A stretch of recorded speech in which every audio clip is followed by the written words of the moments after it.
안녕하세요. 오늘도 사연 살롱을 찾아주셔서 감사합니다.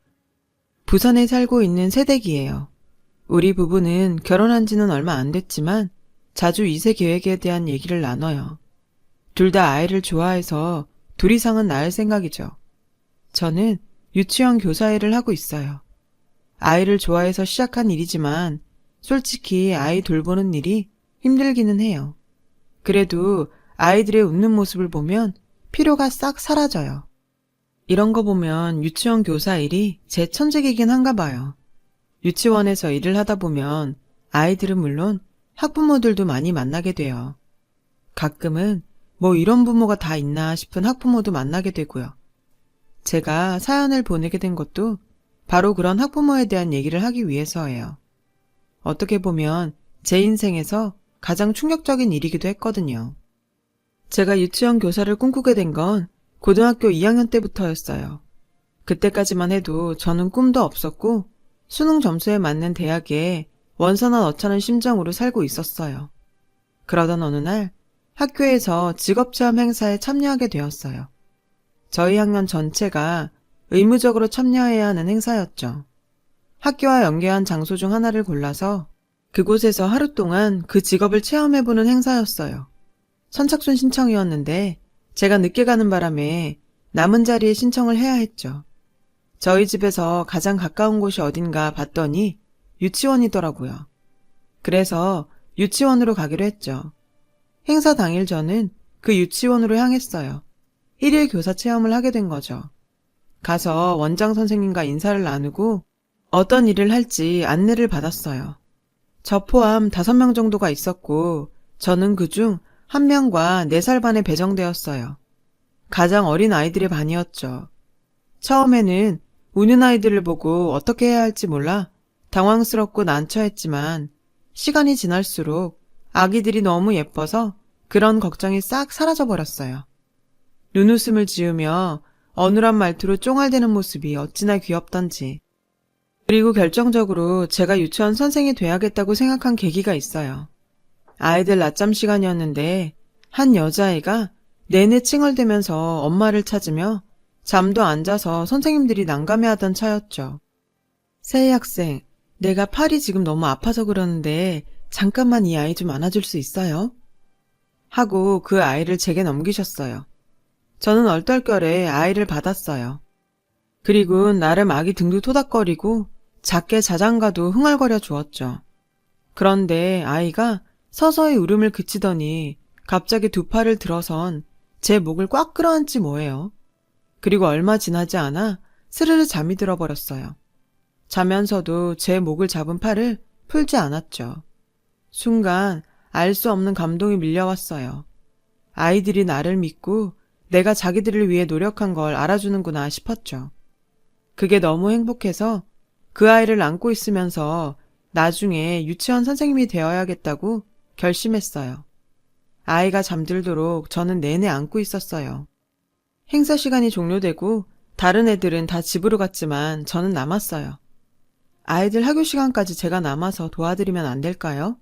하고 여쭤봤더니 흔쾌히 그러라고 하셔서 계속 남아 아이들을 돌봤어요. 오후가 되니 아이들은 하나 둘씩 엄마 손을 잡고 유치원을 떠나기 시작했어요. 아이들을 보내고 나면 어질러진 교실과 화장실을 정리했어요. 그런데 한 아이가 혼자 남아있지 뭐예요. 바로 제 목을 꽉 끌어 안았던 그 아이였죠. 다른 친구들이 다 집으로 돌아가도록 그 아이의 부모님은 아이를 데리러 오지 않았어요. 선생님들도 아이도 익숙한 일인 듯 놀라지는 않는 듯 했고요. 아이는 교실에 남아 홀로 인형을 가지고 놀았어요. 그 모습이 안타까워 물었죠. 저 애는 언제 부모님이 오시나요? 그러자 선생님이 그러시더군요. 할머니가 데리러 오시는데 매일 늦네요. 청소일을 하신다고 들었는데 일이 늦게 끝나시나 봐요. 저는 그때까지만 해도 아이의 부모가 늦게까지 직장에서 일을 해서 할머니가 대신 돌보는 아이가 아닐까 생각했어요. 그렇게 저녁 6시가 넘어서야 유치원 문이 열리고 누군가가 들어왔어요. 50대 정도로 보이는 아주머니셨죠. 그분이 오시자 유치원 선생님은 유진아, 엄마 오셨다. 이제 집에 가야지? 하고 마지막까지 남아있던 그 아이를 안고 나왔어요. 순간 의아했어요. 아까 할머니라고 들은 것 같았으니까요. 게다가 저분은 아이 엄마라고 하기에는 나이가 많아 보였거든요. 그런데 다시 보니까 아주머니 뒤에 다른 한 명이 서 있더라고요. 머리를 부분 파란색으로 물들인 여자였어요. 화장도 진하고 염색을 하긴 했지만 앳돼 보였죠. 18살이던 저와 몇 살 차이 안 나는 것 같았어요. 다만 학생이라기에는 화장도 진하고 액세서리도 그렇고 수수한 차림의 아주머니야 대조적으로 보였죠. 선생님이 아이를 데리고 나오자 아주머니가 아이를 받아 안으셨어요. 뒤에 서 있던 여자는 아이가 내민 손을 잡아주고 흔들어주는 게 고작이었죠. 아기는 제 쪽으로 손을 흔들며 선생님 안녕 이라고 말했고 저는 손을 흔들어 주었어요. 그렇게 아기는 떠났고 저는 끝까지 남아 유치원 뒷정리와 청소를 도왔어요. 그곳 선생님들이 칭찬도 많이 해주셨고 원장 선생님은 제가 좋은 유치원 교사가 될 수 있을 것 같다며 유아교육과에 가서 공부 열심히 하고 꼭 우리 유치원에 와달라며 칭찬을 해주셨어요. 저는 그러겠다고 했고요. 저는 아까 그 아이에 대해 물었어요. 마지막에 간 아이 있잖아요. 유진이요. 할머니가 데리러 온다고 하셨었는데 왜 아까는 엄마라고 하신 건지 여쭤봐도 될까요? 그러자 유진이 담임선생님이 속사정을 얘기해 주셨어요. 아, 그거요? 아이를 안고 가신 분은 할머니가 맞아요. 유진이 외할머니세요. 할머니 뒤에 서 있던 여학생 봤죠? 염색머리 여학생이요. 세희 학생보다 2살인가 더 많은 걸로 알고 있어요. 올해 20살이던가? 아무튼 16살에 유진이를 낳았다나 봐요. 저는 그 말에 깜짝 놀랐어요. 세상에 16살에 애를 낳다니. 16이면 중학생 때 아이를 낳았다는 얘기잖아요. 그런데 얘기를 들어보니까 일찍부터 날라리였다고 하더라고요. 아무튼 애 아빠네는 좀 있는 집이었는지 애 지우라고 돈만 주고는 그쪽 부모가 아들을 외국으로 유학을 보냈다더군요. 근데 유진이 할머니가 독실한 기독교 신자라서 애 지우는 건 안 된다고 했고 그래서 애를 낳았다는 거예요. 그 과정에서 유진이 외할아버지랑도 한바탕 난리였고요. 어쨌든 16살짜리 애가 애 키울 능력이 있겠어요. 그래서 유진이 외할머니가 외할아버지 호적에 올렸다더라고요. 호적상으론 외할머니가 유진의 엄마로 되어 있고 친엄마는 언니로 되어 있대요. 충격적인 얘기였죠. 나랑은 2살 차인데 정말 다른 인생을 살고 있는 것 같았거든요. 16살에 임신을 할 수 있다는 것도 제게는 놀라운 일이었고요. 유진이 할머니가 유진이를 보살펴주고 계신다는 건 다행이었지만 그래도 유진이에게 연민이 느껴졌어요. 집으로 돌아가기 전에 원장 선생님이 저를 불러서는 그러시더라고요. 혹시 유아교육과 준비하면서 봉사활동 기록 증명 같은 거 필요하면 언제든지 와요. 내가 세희 학생은 특별히 해줄게. 저는 감사 인사를 드리고는 집으로 돌아왔어요. 그날 이후 제 목표는 유아교육과로 잡았어요. 목표가 생기니 공부도 더 열심히 하게 되었죠. 여름방학이나 주말에는 그 유치원에 가서 봉사활동을 했는데 자주 가다 보니 아이들도 저를 잘 따랐고 특히 유진이가 저를 참 많이 따랐어요. 그때도 유진이는 늘 제일 마지막에 집으로 돌아갔어요. 어쩔 땐 할머니가 오시고 어쩔 땐 엄마가 와서 데리고 갔어요. 그런데 엄마는 아무래도 유진이를 잘 못 돌보는 것 같더라고요. 애를 낳는 것도 그렇고 달래는 것도 미숙해 보였죠. 유진이가 칭얼대거나 말을 안 들으면 아 진짜 어쩌라고 너만 힘들어? 그러면서 애한테 짜증을 부려댔죠. 제 또래라 그런가 볼 때마다 묘한 감정이 들었어요. 말로만 듣던 청소년 부모의 모습이 이런 건가 싶기도 했고요. 저는 남은 고등학생 기간 동안 열심히 공부했고 다행히 원하던 대학의 유아교육과에 합격하게 되었어요. 그 소식에 부모님은 물론 봉사활동을 했던 유치원 선생님들도 무척 기뻐해 주셨어요.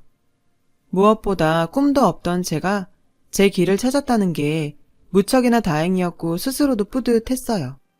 다만 제가 들어간 대학이 저희 집과는 다른 지역에 있어서 그게 좀 걸렸죠.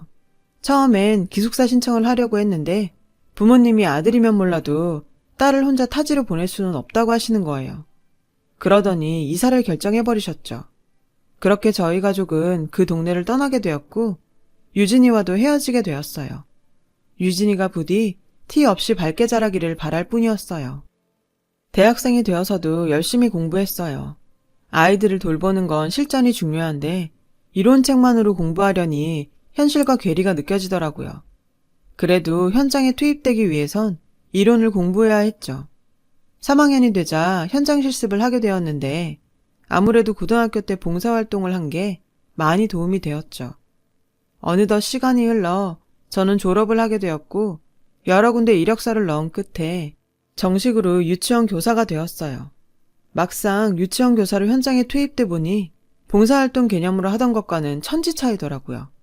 훨씬 힘들고 바쁘고 신경 써야 할 일도 많았어요. 아이들도 일일이 챙겨야 하고 무엇보다 학부모님과의 소통이 중요했죠. 우리를 믿고 아이를 맡기는 거였기에 신뢰를 쌓는 게 무엇보다 중요했거든요. 그렇다 보니 손이 가는 곳이 한둘이 아니었어요. 받는 급여에 비해 노동량도 많고 노동 시간도 길었죠. 그래도 아이들을 보면 그나마 피로가 풀리고 이 일을 하길 잘했다는 생각이 절로 들었어요. 부모님은 딸이 유치원 교사라고 했더니 주위에서 중매서겠다는 분들이 많다며 좋아하셨어요. 그러면서 은근히 저를 자랑스러워 하시더라고요. 제가 취직하고 얼마 뒤 저희 집엔 좋은 소식이 들렸어요. 오빠가 그렇게 바라던 승진을 했거든요. 오빠는 저보다 7살이 많아요. 나이 차이가 꽤 나다 보니 오빠는 제게 오빠라기보다는 보호자 느낌이 강했죠. 오빠가 승진하던 날 엄마는 푸짐한 저녁상을 준비하셨어요. 맛있게 저녁 식사를 하고 있는데 오빠가 긴장한 표정으로 그러더라고요. 저 드릴 말씀이 있어요. 저는 무슨 얘기길래 저렇게 폼을 잡나 했어요. 저 지금 만나는 사람이 있어요. 2년 조금 안 됐는데 그 사람하고 결혼하고 싶어요. 승진해서 연봉도 오를 거고 제 힘으로 가정을 꾸릴 수 있을 것 같아서요. 사실 승진 발표 나면 말씀드리려고 기다리고 있었거든요. 오빠한테 여자가 있는 줄도 몰랐는데 갑자기 결혼이라니 저와 부모님은 어리둥절했어요. 하지만 생각해보면 결혼할 나이도 됐고 벌이도 확실하겠다 못할 것도 없었죠. 처음엔 당황했던 부모님은 이내 잘 됐다고 좋아하셨어요. 안 그래도 오빠 혼처를 알아보시던 엄마는 특히나 더 그랬죠. 그런데 왠지 오빠 표정이 밝지만은 않더라고요. 그런데 미리 말씀드려야 할 게 있어요. 제가 만나는 사람 부모님이 안 계세요. 어릴 때 돌아가셔서 할머니 손에서 자랐대요. 그래도 사람이 참 착해요. 화장품숍에서 일하고 있는데 능력도 있고 성실해요. 편견 없이 봐주셨으면 좋겠어요. 평소 저희 부모님 집안을 따지거나 하는 분들은 아니세요. 사람 됨됨이를 먼저 따지는 분들이죠. 그래서 고아라는 말을 들으셨을 때도 못마땅한 기색 같은 건 없었어요. 오히려 미리 말해줘서 고맙다고 하셨죠. 그건 저도 마찬가지였고요. 일주일 뒤 오빠한테 전화가 왔어요. 이번 주 금요일에 인사드리러 온다고요. 그날이 되자 엄마는 상다리가 부러지게 음식 장만을 하셨고 다들 떨리는 기분으로 예비 새언니를 기다렸어요. 마침내 만나게 된 예비 새언니는 검은 생머리에 여성스러운 사람이었어요. 엄마는 그런 언니가 마음에 들었는지 어디서 이런 참한 아가씨를 데려왔냐며 좋아하셨죠. 그런데 저는 왠지 기분이 이상했어요. 왠지 낯설지가 않았거든요. 어디서 봤는지 기억은 안 나는데 분명 아는 얼굴이었죠. 찝찝하긴 했지만 별일 있겠나 싶어서 내색은 않았어요. 식사를 마치자 예비 새언니는 제가 부모님도 안 계시고 직업도 변변치 않아서 죄송해요. 하지만 저 잘할 자신 있어요. 부모님께도 그렇고 아가씨한테도요. 저희 부모님은 이렇게 와줘서 고맙다며 다른 건 신경 쓰지 말라며 앞으로 딸처럼 생각할 테니 어려워 말라고 하셨어요. 예비 새언니는 그러겠다며 제게 친자매처럼 지내자고 하더군요. 사근사근한 언니의 행동에도 불구하고 저는 내심 불안했어요. 하지만 어쩌겠어요. 오빠가 좋다는데. 그 후로도 예비 새언니는 자주 집에 찾아왔고 결혼 준비도 잘 진행됐어요. 언니는 과하다 싶을 정도로 저희 부모님께 잘했는데 저는 그런 모습이 가끔 당황스럽기도 했어요. 그럴 때마다 엄마는 제게 사람 싹싹하고 좋은데 왜 트집이냐고 핀잔을 주셨죠. 그렇게 오빠의 결혼 날짜는 하루하루 다가왔고 이대로 간다면 앞으로 행복하게 사는 일만 남은 것 같았어요. 그러던 어느 날이었죠. 퇴근 준비를 하는데 언니한테 문자가 온 거예요. 집 근처로 갈 테니 만나서 같이 저녁을 먹자더군요. 저는 알겠다고 답장을 보내고는 집으로 향했어요. 집에 거의 다 왔을까? 저희 집 근처에서 시끄러운 소리가 들리더라고요. 보니까 누가 통화를 하고 있더라고요. 무슨 통화를 저렇게 시끄럽게 하나 싶어 다가가 보니 예비 새언니더라고요. 그런데 그 모습은 제가 평소 봐왔던 모습이 아니었어요. 아, 나도 내 인생 좀 살자고. 언제까지 내가 그래야 돼? 어차피 호적도 아빠 아래로 돼 있는데. 낳으라고 한 게 누군데. 근데 왜 이제 와서 내 발목을 잡아? 그때였죠. 제 귀를 때리는 한마디가 들린 건. 엄마만 힘들어? 그 말에 불현듯 떠올랐어요. 7년 전 고등학생 때 봉사활동을 했던 유치원에서의 일이요. 유진이. 맞아요. 예비 새언니는 유진이를 서툴게 안고 있던 유진이 친엄마였어요. 생각이 거기까지 이르자 가만히 있을 수가 없었어요.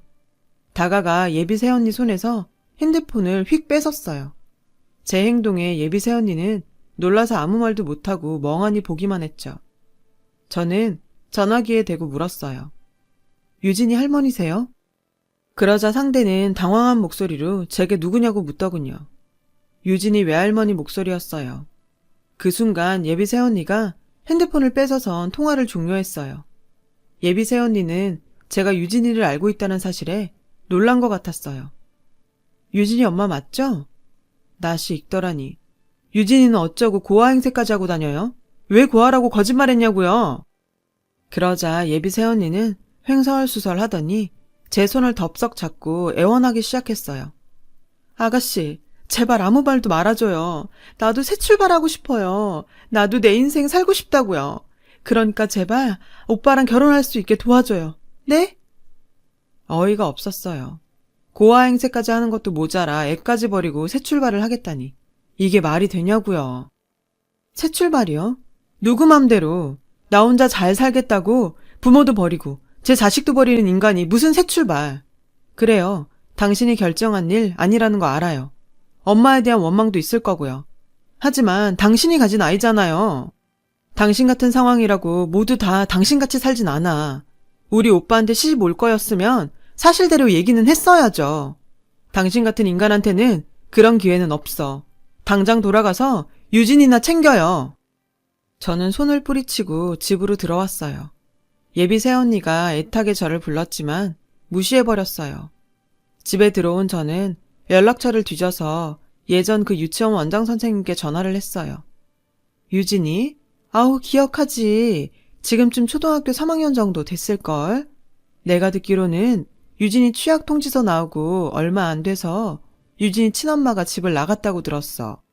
유진이 할아버지가 백방으로 뒤져서 연락은 닿은 모양인데 집에 안 가겠다고 연락하지 말라고 그랬다나? 아무리 그래도 자식까지 떼어놓고 그러고 싶을까? 사실을 확인하고 나니 더 화가 났어요. 그런 인간하고 가족이 될 뻔했다고 생각하니 치가 떨리더라고요. 다음날 저는 휴일도 포기하고 예전 동네에 찾아갔어요.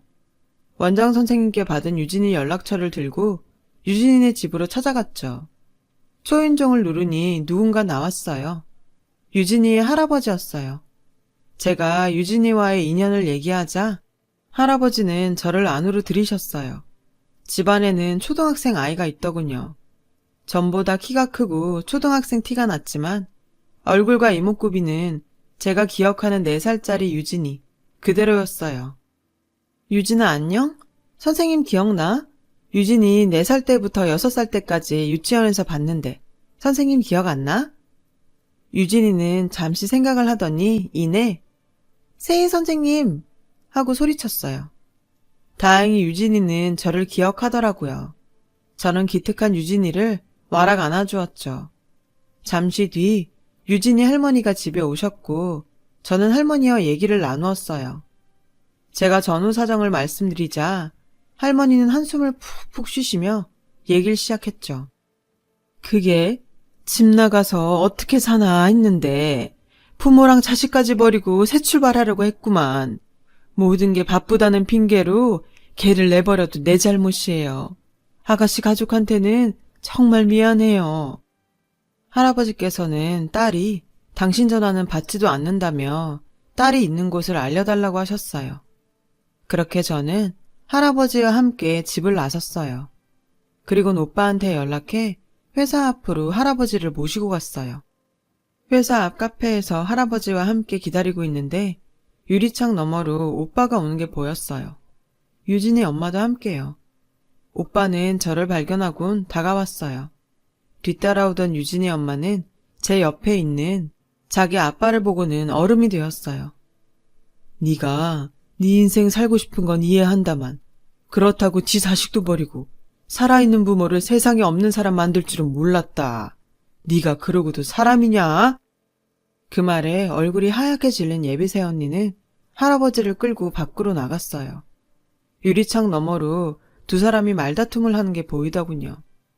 그 사이 저는 오빠한테 지금까지의 일을 모조리 얘기했고 차분하게 얘기를 듣던 오빠는 충격을 받았는지 두 손으로 얼굴을 감쌌죠. 그 모습을 보니 괜히 잘 살 사람 인생 망친 거 아닌가 싶어 미안하기도 했지만 그래도 나중에 알고 충격받는 것보단 낫다 싶었어요. 그때였어요. 할아버지를 억지로 택시에 태워보낸 예비새 언니는 표정을 싹 바꾸곤 안으로 들어왔어요. 오빠, 내가 다 설명할게. 아가씨, 뭔가 오해를 한 것 같은데 유진이 내 애 아니야. 정말이야. 부모 얼굴에 먹칠하는 것 같아서 그동안 숨기고 있었는데 유진인 아빠가 밖에서 나온 자식이야. 그 일 알고 난 집을 나온 거고. 아가씨가 나에 대해 오해하고 있는 거 아는데요. 그래도 내 말은 들어봤어야죠. 나 정말 억울해. 아빠가 인생 잘못 산 것 때문에 왜 내가 고통을 당해야 하냐고. 나 정말 행복해지고 싶어. 아빠한테 받은 상처 잊고 새 출발하고 싶다고. 그러니까 오빠가 나 좀 도와줘. 고아라고 속인 건 미안한데 그럴 수밖에 없었던 내 심정도 알아달라고. 오빠, 제발 나 좀 도와줘. 어? 기가 막히더군요. 모든 게 밝혀졌는데도 끝까지 혼자 살겠다고 자기 아빠까지 파렴치 안으로 만드는 언니의 가증스러운 모습에 저는 할 말을 잃었어요. 그건 오빠도 마찬가지였죠. 야, 너 언제까지 거짓말할 거야? 뭐? 밖에서 나온 자식? 너 사람 새끼 맞냐? 인간 맞냐고. 너 하나 잘 되자고 도대체 몇 사람을 시궁창에 쳐넣는 거야. 이러고도 끝까지 결혼을 하겠다고? 새 출발하고 싶다고? 웃기지 마. 네가 저지른 일도 책임 못 지는 인간한텐 새 출발이라는 건 없어. 그러니까 꿈도 꾸지 마. 이 쓰레기 같은 인간아. 오빠는 할 말을 끝내곤 가버렸어요. 저도 오빠를 따라 카페를 나섰고요. 뒤늦게 사실을 접한 부모님은 많이 놀라셨고 당장 이 결혼 취소하라고 길길이 뛰셨어요. 그렇게 오빠의 결혼은 취소가 됐고 이후로도 한동안 예비새 언니는 우리 집 식구들을 찾아다니며 용서해달라고 빌었어요. 끝까지 결혼에 대한 미련을 버리지 못했던 거죠. 참다 못한 오빠는 한 번만 더 가족들을 귀찮게 하면 형사고발하겠다고 엄포를 놓았고 그제야 예비새 언니는 단념을 했는지 찾아오지 않았어요. 그 후로도 저는 유진이와 연락을 주고받으며 관계를 이어갔고 결혼을 한 지금까지도 종종 만나고 있어요. 결혼이 깨진 뒤 유진이 엄마는 연락도 끊은 채 어딘가로 사라져버렸다더군요. 혹시 모르죠. 어딘가에서 고아행세하며 또 다른 남자를 꼬시고 있을지도요. 저희 오빠는 얼마 뒤 다행히 좋은 사람을 만나서 연애를 시작했고 2달 뒤 결혼할 예정이에요. 비 온 뒤 땅이 굳는다고 상처받은 오빠가 부디 아픈 기억을 잊고 잘 살기를 바랄 뿐이에요. 사람이 이기적으로 살지 않으려면 책임감도 꼭 필요하다는 걸 알게 되었습니다. 지금까지 제 사연을 들어주셔서 감사드려요. 제 사연을 들어주신 분들께 항상 좋은 일들만 있길 바랍니다. 여러분, 사연 댓글에 응원과 현명한 조언 부탁드려요. 좋아요와 구독은 저에게 큰 힘이 됩니다. 오늘도 좋은 일 가득하세요.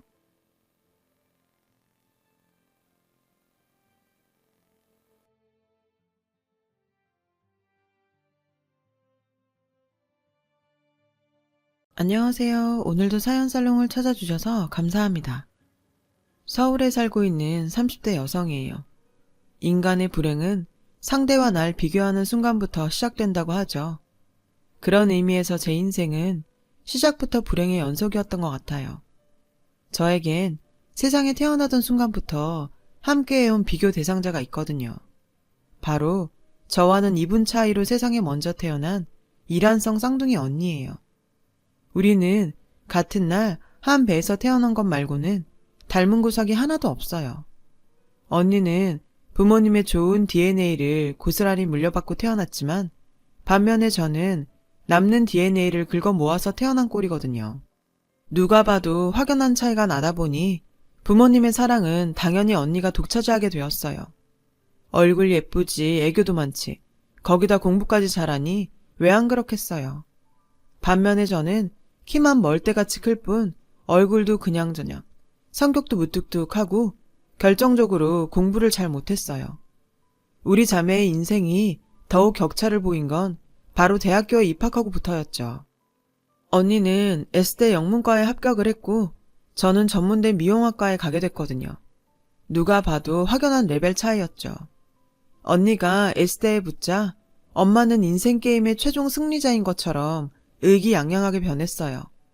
딸만 둘 낳았다고 틈만 나면 손주 타령을 하며 엄마를 구박했던 친할머니와 그에 못지않게 시누이 노릇을 톡톡히 하며 매운 시집살이를 시켰던 고모들 앞에선 더더욱 그랬죠. 이것들아, 그동안 니들이 아들 못 낳았다고 그렇게 날 무시했지? 근데 이거 봐라. 니들이 지지배라고 무시했던 내 딸이 우리나라에서 제일 좋은 대학에 들어갔다 이거야. 모르긴 해도 딱 이런 느낌이었어요. 좋으셨겠죠. 얼마나 통쾌했겠어요. 이런 엄마의 마음을 이해 못하는 건 아니지만 그래도 전 솔직히 섭섭했어요. 명문대 입학한 언니만큼은 아니었지만 그래도 저도 나름 수석으로 대학에 입학했는데 축하한다는 말 한마디 없는 건 너무하잖아요. 게다가 엄마는 지인들 누구한테도 제 합격 소식을 전하지 않았어요. 혹여 누가 제 얘기를 물으려 치면 재빨리 언니 얘기로 화제를 돌렸죠. 마치 언니로 인해 얻은 영광이 듣보잡 대학에 들어간 저 때문에 퇴색될까 두려운 사람처럼 말이에요. 서운함 때문이었을까요? 저는 죽어라 열심히 공부했어요. 2년 내내 과 톱을 유지했고 그 덕에 졸업 전에 교수님 추천으로 유명 헤어샵에 취직을 했고 스텝 생활을 시작할 수 있었어요. 그곳은 탑 연예인들이 다니는 곳으로 대한민국에서 손꼽히는 헤어샵이었죠. 당연히 소속 헤어 디자이너들 연봉도 대기업 직원들보다도 훨씬 높았고요.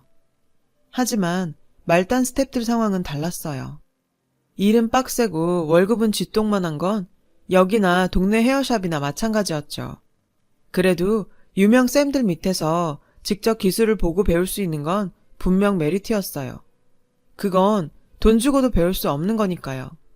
스텝으로 일했던 기간 동안 저는 제일 먼저 출근해서 제일 늦게 퇴근했어요. 누가 시킨 것도 아닌데 그렇게 노력하지 않으면 안 될 것 같았거든요. 비록 명문대 갈 능력은 안 됐지만 제가 선택한 분야에서만큼은 누구에게도 밀리고 싶지 않았어요. 그러기 위해서는 노력은 필수였고요. 출근을 하면 제일 먼저 청소를 하고 그날 사용할 제품들 정리를 했어요. 그리고는 하루 종일 헤어 디자이너 쌤들 보조를 하면서 손님 응대와 샴푸, 빨래와 청소 등을 했죠. 헤어샵에서 가장 일상적이고 티 안 나는 일들을 다 한다고 보시면 돼요. 그중 가장 저를 힘들게 했던 건 바로 하루 종일 서서 일해야 한다는 거였어요. 스텝은 앉아서 쉴 수가 없거든요. 정해놓고 그러지 말라고 한 건 아닌데 솔직히 그럴 시간이 없어요. 바닥에 땀나도록 뛰어다녀야 겨우 쌤의 보조를 맞출 수가 있거든요. 그렇다 보니 퇴근을 할 때면 발이 퉁퉁 부어서 구두가 안 들어갈 정도였어요. 그러니 1년 365일 운동화 신세였죠. 특히 제 담당 디자이너 쌤은 엄청 깐깐한 분이어서 저는 동료 스태프들보다 힘든 수련 기간을 보내야 했어요. 첫 달엔 정말 너무 힘들어서 그만둘까 하는 생각을 매일 할 정도였다니까요. 하지만 그럴 수 없었던 건 제게 이 일이 너무도 절실했기 때문이에요. 그렇게 3년의 시간이 흘렀어요. 그동안 깐깐한 쌤 밑에서 혼나기도 많이 혼나고 울기도 많이 울었죠. 하지만 그만큼 보람도 컸어요. 스텝 중 가장 먼저 스텝 딱지를 뗐거든요. 제가 헤어 디자이너로 승급이 되던 날, 저의 첫 손님은 다름 아닌 저희 샵의 탑 디자이너인 제 담당쌤이었어요. 주문은 간단했어요.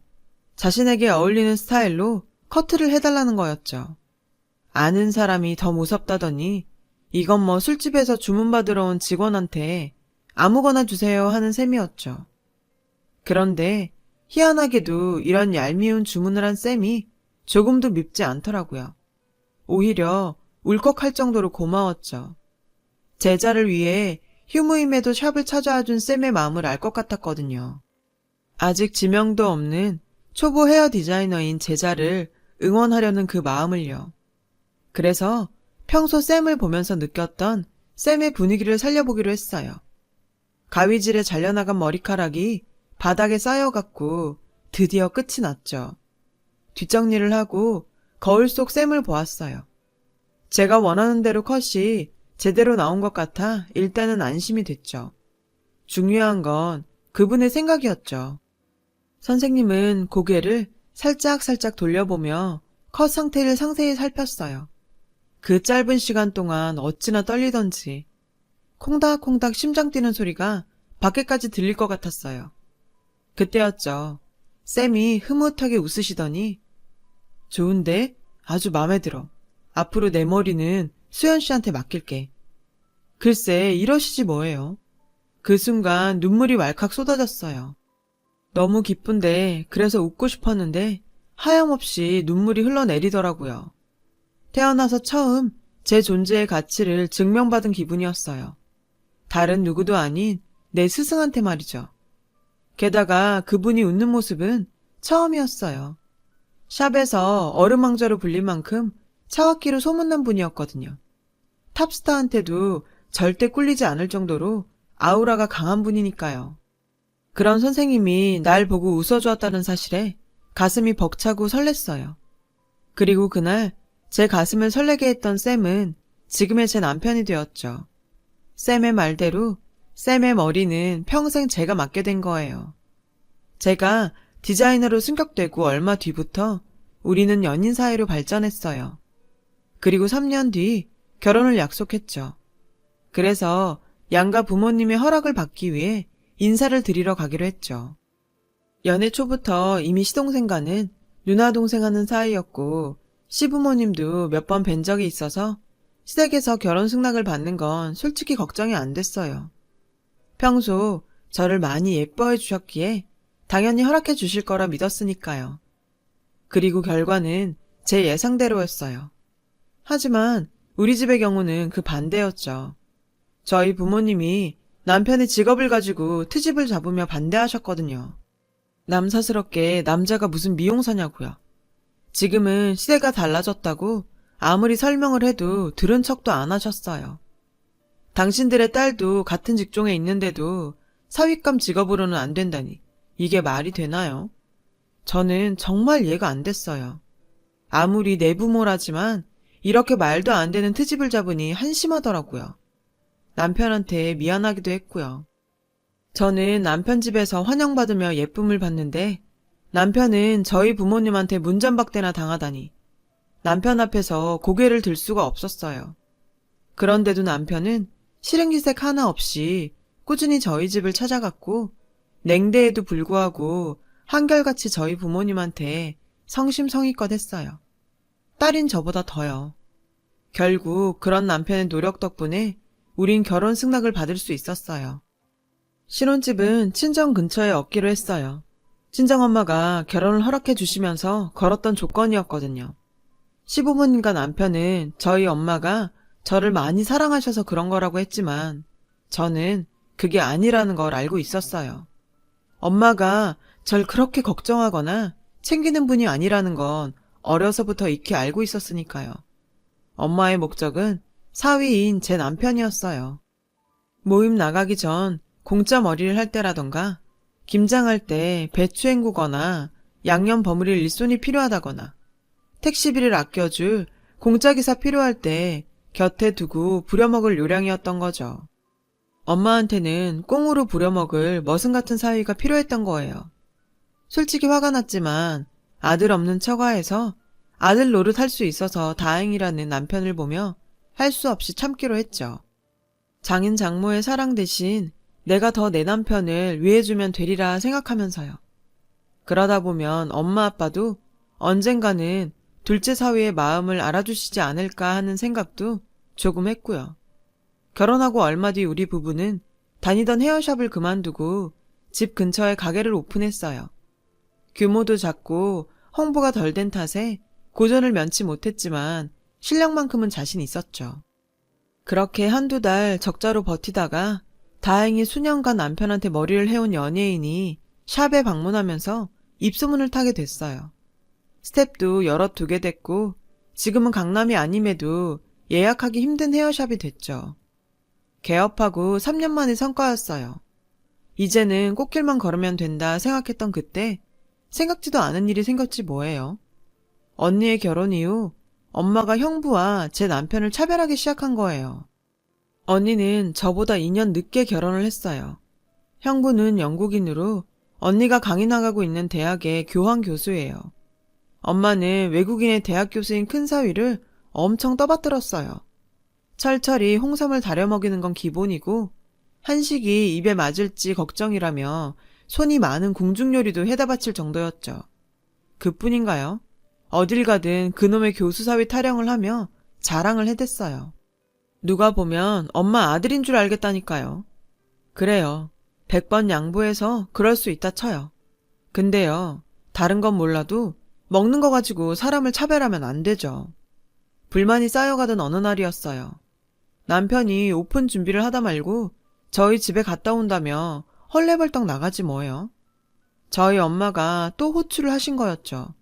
하필 예약도 더 많은 날인데 말이에요. 저는 우리 집 일 때문에 나가는 거라 뭐라고 하지도 못하고 시계만 보며 전전긍긍 남편을 기다리고 있었어요. 그런데 나간 지 3시간이 넘었는데도 돌아오지 않는 거예요. 제 전화도 안 받고요. 하는 수 없이 남편 앞으로 잡혀있는 예약들을 일일이 전화를 걸어 사과를 하곤 취소를 했죠. 생각 같아선 엄마한테 전화해서 한바탕 해대고 싶었지만 일단 꾹 참고 있었죠. 그러다 직접 친정에 가봐야겠다 싶던 그때 남편이 파김치가 돼서 돌아왔어요. 먼지를 잔뜩 뒤집어 쓴 채 말이에요. 여보, 꼴이 그게 뭐야? 도대체 어디서 뭘 하다 왔길래 이 모양이야? 남편은 대답할 기운도 없다며 그대로 소파에 들어 눕더군요. 그리고는 아직 한 끼도 못 먹었다고 짜장면이라도 시켜달라지 뭐예요. 순간 열이 확 오르더라고요. 이 시간까지 엄마가 밥도 안 줬어? 도대체 지금까지 뭘 했는데? 얘기를 들어보니 허리 아픈 아빠 대신 창고방 도배를 해주고 왔다더라고요. 기가 막혔어요. 아니, 그렇게 일을 부려먹었으면 적어도 밥은 먹였어야죠. 어떻게 삼복더위에 하루 종일 부려먹고 밥도 안 줘서 보내요? 그런데 제가 더 열받는 게 뭔지 아세요? 남편이 오고 얼마 안 돼서 언니 SNS에 사진이 하나 올라왔더라고요. 친정 부모님들과 함께 언니랑 형부가 친정집 식탁에 둘러앉아 화기애애하게 삼계탕을 먹는 사진이었죠. 엄마표 삼계탕, 사위 사랑은 장모, 이런 해시태그까지 붙어있더라고요. 아니, 삼계탕을 했으면 당연히 제 남편도 먹여야 하는 거 아닌가요? 어쩌면 같이 먹자는 말 한마디도 없이 자기들끼리만 처먹고 있냐고요. 하루 종일 일까지 부려먹고서는. 탕비실에서 허겁지겁 짜장면을 먹는 남편을 보니 눈물이 날 지경이었어요. 그래서 더 이상은 안 되겠다 생각하곤 밖으로 나와 엄마한테 전화를 했어요. 오늘은 제대로 한마디 해야겠다 싶었죠. 엄마, 어떻게 사람이 그럴 수 있어? 큰 사위 삼계탕 끓여 먹을 정신은 있고 작은 사위 밥 해줄 정신은 없었어? 큰 사위처럼 놀러 간 것도 아니고 아빠 대신 하루 종일 도배하러 간 사람을 종도 밥은 먹여가며 부린다고. 근데 하물며 사위한테 어쩜 이래? 아침부터 부려 먹었으면 밥은 먹여보냈어야지. 엄마가 형부한테 하는 것만큼은 바라지도 않아. 그래도 사람 대접은 해줘야 할 거 아냐. 그랬더니 엄마가 이러는 거예요. 아이고, 고가 도배 좀 해놓고 유세는. 일하는 사람 너무 오래 붙잡는 것 같아서 일부러 보내줬더니 가서 고자질을 하디? 하여가 못 배운 건 꼭 이렇게 티가 난다니까. 너도 그렇다. 그깟 삼계탕이 뭐라고 이 난리야. 그렇게 먹고 싶으면 니네 가게 옆에 있는 영양센터에 시켜 먹으면 될 거 아니야. 그깟 삼계탕 하나 가지고 난리는. 그리고 네 남편도 참 그렇다. 삼계탕이 먹고 싶으면 장모님 저도 한 그릇 주세요 하면 될 일이지. 여기선 찍소리 안 하고 나가더니 너한테 가선 서운하다고 그러디? 둘 다 못났다 정말. 엄만 사람이 어떻게 그래? 그걸 본인 입으로 달라고 해야죠? 말 안 해도 당연히 줬어야지. 그리고 그 이는 거기서 있었던 일 여기 와서 한마디도 안 했어. 엄마의 잘난 큰딸이 SNS에 올린 사진 보고 내가 알아챈 거지. 됐다. 내가 엄마한테 무슨 말을 하냐? 근데 엄마, 이거 하나는 꼭 알아둬. 모든 관계는 기브 앤 테이크라는 거. 전화를 끊고도 한참을 씩씩거렸어요. 너무 분하고 화가 나서 도저히 참을 수가 없었거든요. 제 남편이요. 형부보다 먼저 우리 집에 들어왔지만 씨암탉은커녕 지금껏 밥 한 끼 제대로 대접받은 적이 없어요. 사위사랑은 장모란 말이 무색할 정도로 엄마는 제 남편을 홀대했으니까요. 그러면서 부려먹긴 얼마나 부려먹는지 내 남편이 너무 불쌍할 정도였다고요. 언니랑 절 차별하는 건 참을 수 있어요. 눈 한번 질끈 감으면 되니까요. 하지만 내 남편까지 나랑 같은 취급을 받는 건 도저히 참기 힘들었어요. 그래서 독하게 마음을 먹었어요. 이런 관계를 이어간다면 남편과 저는 계속해서 상처를 받을 게 뻔했으니까요. 그래서 결심했어요. 가족이라는 이름으로 평생 상처만 주는 사람들은 이쪽에서 거절하겠다고요. 그래서 그날 이후 친정의 발길을 끊고 살았어요. 남편한테 걸려오는 엄마 전화도 제 선에서 모두 차단했죠. 그러던 어느 날이었어요. 친정엄마가 가게로 전화를 했더라고요. 웬일로 나긋나긋한 목소리로 주말에 남편이랑 집에 좀 들리라고 하더군요. 먼 바람이 불어 저러나 했더니 글쎄 그날이 엄마 생일이더라고요. 저는 모르는 척 넘어가라고 했는데 옆에서 통화 내용을 듣고 있던 남편이 그러는 거 아니라며 가자고 하더라고요. 남편 성화에 별 수 없이 춘향이 수청드는 심정으로 친정으로 향했어요. 그런데 웬일로 엄마가 현관까지 나와 저희를 맞아주지 뭐예요. 반면에 형부한텐 찬바람이 쌩쌩 불었죠. 그 모습에 왠지 불안하더라고요. 아무래도 내가 모르는 뭔가가 있는 것 같았거든요. 엄마는 밥을 먹는 내내 불편할 정도로 제 남편을 챙겼어요. 손수 반찬까지 놓아주면서 우리 사위 노래를 부르더라고요. 이쯤 되니 무섭기까지 했어요. 뭔가 꿍꿍이가 있는 것 같았거든요. 그런데 아니나 다를까 엄마가 이러는 데는 이유가 있더라고요. 얼마 전 영국에서 사돈내외가 오셨는데 사부인이 그렇게 언니를 못마땅해 하더라는 거예요. 표정에 확 드러날 정도로요. 알고 보니 언니는 그동안 시어머니한테 괴롭힘도 당하고 심지어 인종차별까지 당했던 모양이에요. 엄마는 지금껏 이런 상황을 몰랐다가 우연히 그 광경을 목격하게 됐고 광분한 엄마는 형부한테 따졌다나 봐요. 근데 평소엔 한국말을 잘하던 형부가 못 알아듣는 척 상황을 회피하더래요. 믿는 도끼에 발등을 찍힌 거죠. 그 길로 엄마는 언니한테 이혼을 하라고 다그쳤고 남편 덕분에 교수 사회에 발을 들일 수 있었던 언니는 죽어도 이혼은 못한다고 발악을 하더래요. 내가 누구 때문에 이러고 사는데 무식하고 돈 없는 엄마 아빠 때문이잖아. 부모 잘 만난 동기들은 나보다 못났어도 진작에 전임자리 차고 교수 됐어. 근데 뭐? 이혼을 하라고? 나한텐 비빌 구석은 이기적인 남편 새끼 하나인데 내가 어떻게 이혼을 해? 난 죽어도 못해. 안 해! 이런 상황 때문에 엄마는 얄미운 큰 사위 보란 듯이 제 남편을 챙기게 된 거였어요. 아주 웃기지도 않더라고요. 자기들 일은 자기들끼리 해결할 것이지 중간에 내 남편은 왜 끼워넣는데요? 하도 불편해서 밥이 입으로 들어가는지 코로 들어가는지 모를 정도였죠. 그렇게 불편한 저녁 식사를 마치고 선물 증정식이 있었어요. 형부는 안주머니에서 작은 보석 상자를 꺼내 엄마한테 내밀었어요. 그걸 본 엄마는 내심 기뻐하더군요. 그런데 상자를 열어보니 딸랑 머리핀이 하나 들어있지 뭐예요. 딱 봐도 싸구려 길거리표였죠. 순간 엄마 얼굴이 사납게 일그러졌어요. 형부는 고작 머리핀 하나 사와놓고는 생색을 그렇게 내더라고요. 장모님한테 어울리는 디자인을 찾느라 남대문 시장을 10바퀴나 돌았다면서요. 솔직히 놀랄 일도 아니었죠. 문화 차이인지 뭔지는 잘 모르겠지만 형부는 늘 소박한 선물을 해왔거든요. 하지만 일련의 사건이 있는 터라 엄마는 내심 기대를 했었고 그래서 형부의 행동에 그날따라 유독 표정 관리가 안 됐던 거였죠. 그 모습을 본 남편은 저를 툭 치더라고요. 엄마 기분 풀리게 얼른 선물을 드리라 이거죠. 저는 가방에서 돈 봉투를 꺼내 내밀었어요. 돈 봉투를 보자 엄마는 화색을 띠더군요. 이런 건 바로 확인해야 한다며 봉투를 열던 엄마는 두 눈이 휘둥그레졌어요. 봉투엔 500만 원짜리 크루즈 여행권이 들어있었거든요. 엄마는 좋아서 입이 다물어지지 않았죠. 어머머, 내가 실수를 했네. 엄마, 미안. 내가 봉투를 잘못 꺼냈나 봐. 이건 우리 시어머님 드릴 선물이거든. 엄마 건 이거야. 엄마는 현금 좋아해서 현금으로 넣었어. 괜찮지? 저는 엄마 손에 들린 봉투를 빼앗고 10만 원이 든 돈 봉투로 바꿔드렸어요. 현금이란 소리에 내심 기대했던 엄마는 봉투를 열어보곤 얼굴이 확 구겨졌어요. 뭐야, 고작 10만 원이야? 네 시어머니 선물은 500만 원짜리 크루즈 여행권이고 난 고작 10만 원? 너 지금 엄마 가지고 놀리는 거냐? 네가 이러고도 내 딸이라고 할 수 있어? 엄마는 서러운지 눈물까지 글썽였어요. 엄마, 뭐 이런 거 가지고 그래? 난 30년 가까이 엄마한테 이보다 더한 대접을 받고 살았는데. 왜? 엄마도 당해보니 서럽고 분해? 그러면서 나한테는 왜 그랬어? 남도 아니고 엄마면서 왜 그랬냐고. 내 가슴엔 수없이 못질을 해놓고 고작 이 정도로 서운해하면 안 되지.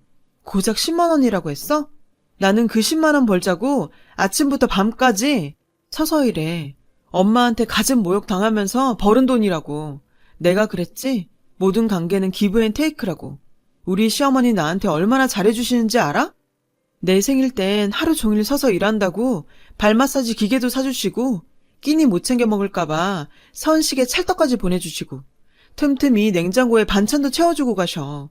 그뿐인 줄 알아? 명절 때만이라도 편히 쉬라고 일부러 친구분들이랑 여행 떠나셔.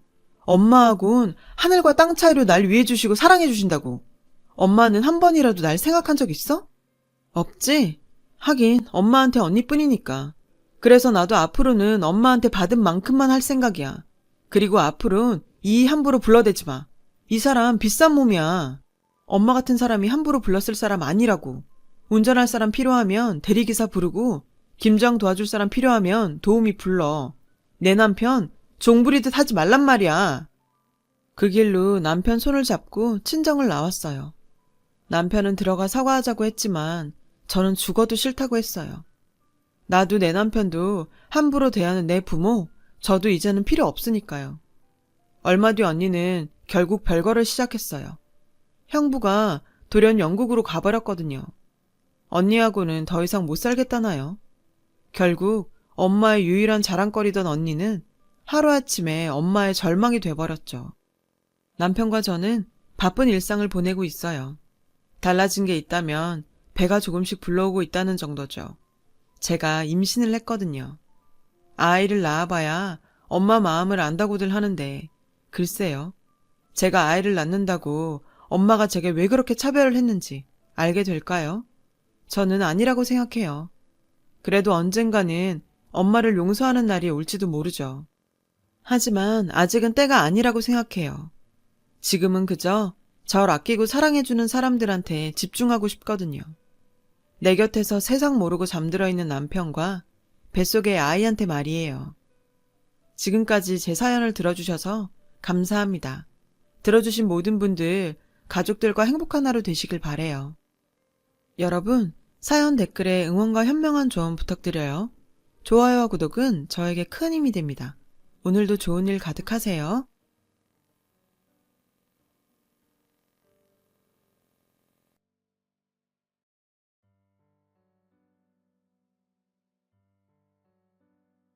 안녕하세요. 오늘도 사연살롱을 찾아주셔서 감사합니다. 결혼한 지 1년 정도 된 새댁이에요. 저는 유치원 선생으로 일하고 있어요. 제가 사는 곳은 말 그대로 섬마을이에요.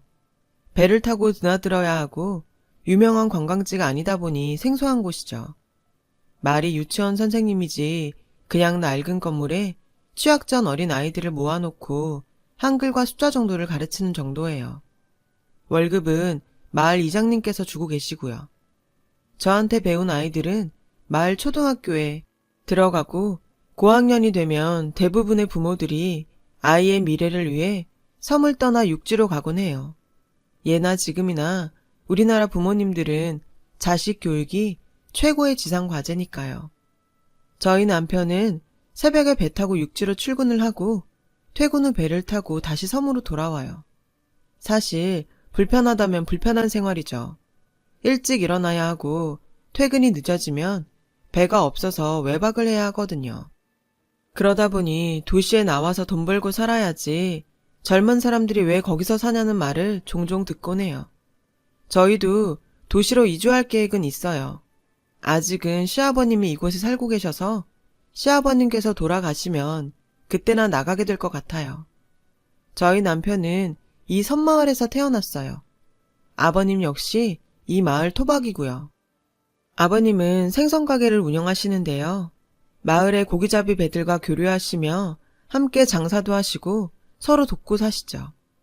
아버님은 대학에 진학을 하시면서 이곳을 떠나셨다가 대학 졸업 직전에 시할아버지께서 돌아가시는 바람에 섬으로 돌아오게 되셨어요. 그때 시할아버님 가게를 물려받으셨죠. 그 덕에 동생들은 아버님께 가게를 떠맡기고 홀가분하게 육지로 나갔고요. 사실 아버님도 마음만 먹으면 언제든 가게를 팔고 육지로 나가실 수는 있어요. 하지만 아버님께서 가업에 대한 애정이 깊으셔서 그럴 마음이 없으시대요. 자신은 물론 형제들 모두 먹이고 입히고 공부까지 시켜준 가게라서 당신이 할 수 있는 데까지 지키고 싶으시다고요. 아버님은 졸업 직후 당시 연애 중이던 어머님과 결혼해 섬으로 돌아오셔서 장사를 시작하셨죠. 어머님께서는 처음에는 적응해보려고 많이 노력을 하셨다고 해요. 하지만 도시에서 살던 여대생이 이런 섬마을에서 생선 장사나 하며 산다는 게 어디 쉬운 일이겠어요. 다행히 두 분 사이는 나쁘지 않아서 남편을 출산하시고도 섬 생활에서 사셨지만 결국 적응을 못하셨고 남편이 5살이 되던 해 이혼을 하게 되셨죠. 이혼과 동시에 어머님께서는 제 남편을 데리고 서울로 가셨고요. 비록 이혼은 하셨지만 그래도 두 분은 부모로서 최선을 다하셨고 이혼 후에도 사이도 나쁘지 않았어요. 안 좋게 헤어진 게 아니었으니까요. 아버님은 주말마다 제 남편을 보러 서울로 가셨고 온 가족이 함께 시간을 보내셨대요. 그래서 남편은 자기는 이혼 가정에서 자란 것 같지도 않다고 말해요. 주말 부부나 다름없는 생활이었으니까요.